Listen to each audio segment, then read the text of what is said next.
Hi, this is Wolf from Wolf-Tek with a quick demonstration and tutorial video on setting up version 2 of the weather system. Now at the moment this is just running in InWorldz, in case anybody from SecondLife is watching the video.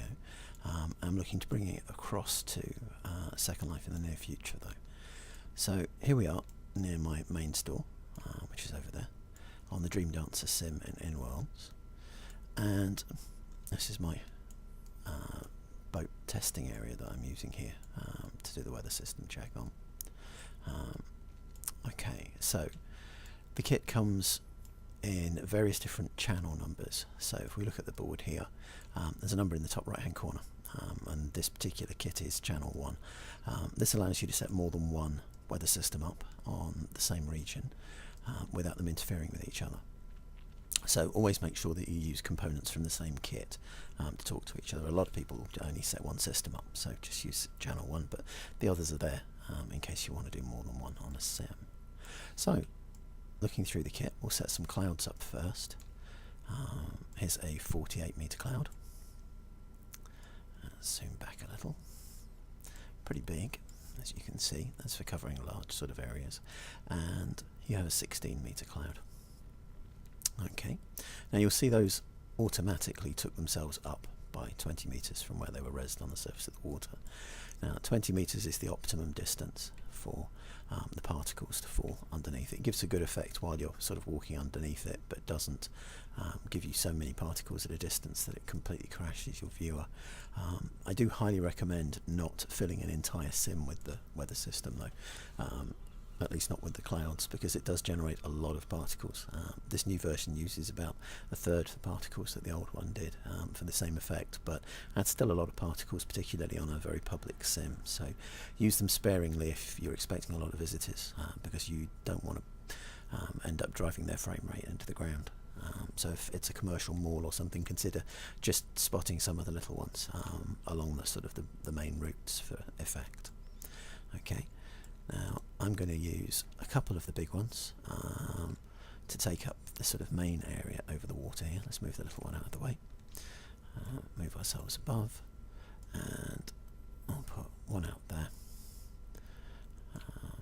one there, and we'll copy this little one in to fill in some of the gaps there. Okay. Now you can see that as I'm doing that, some of them are actually going into the ground. I'm copying them all at the same level, which makes it a lot easier to know how they all fit together. But ultimately, we want them all to be roughly 20 meters above the particular piece of land they're over. So I'm just going to temporarily res out a little tool that comes in each kit, which is called a cloud positioner. And I'm going to zoom out a little so that you can see the effect of that. It actually warns you, there's a floating text over the top that warns you. Clicking this box will reset the height of all your clouds to 20 meters above average land level. And it does it just for the clouds on this channel, so channel 1 in this case. But it's worth noting that warning there, because you don't want to just put a few out and then reset any others that you've changed manually. But I'm just going to click that. I say get out of the trees there.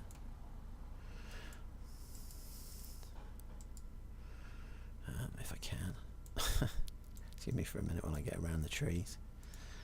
There we go, and I click that, and if we now look, we can see that those clouds at the back have gone up, because it takes the average of land area underneath the centre of the cloud. So let's move those up. Okay, so let's go back down and clear our box. Okay, then we have the misticks. Now misticks are what generate mist and fog. They take up a fair sort of area.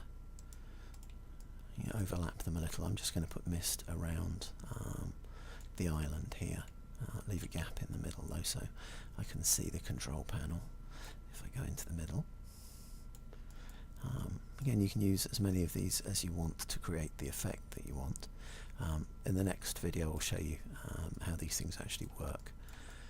Just showing setup here. So there's our misticks covering an area just there, and we've got our clouds above. And the last thing to add is some lightning rods. Now these are little white sort of pointers that go on the ground, and they indicate roughly the area that you want lightning to strike. The more of them you put out, the more lightning effect you will get. I'm going to put a couple on the island there, and a couple on the surrounding hills just to demonstrate. In this demo version, while I do this video, they actually strike quite often. In the real system, they strike between 30 and 90 seconds apart at random. So the more you put out, the more lightning you'll get. Okay, so that's all set up. So we've got some mystics, we've got some clouds up the top here, and we have some lightning rods. Okay, so I'm going to go to the control panel here and click it to get the menu, and I'm going to turn the system off, which hides all of those components. Now they're all still there, they're transparent and they've shrunk so that you don't catch your camera on them while you're moving around. The previous version of the system didn't used to shrink the clouds, so you're forever catching the camera on them, but this new version does shrink them out of the way as well. So there we have, all set up. In the next video I will be showing you how to use the control panel and all the different options that are available with the weather system. Okay, that's it. Thanks a lot for watching.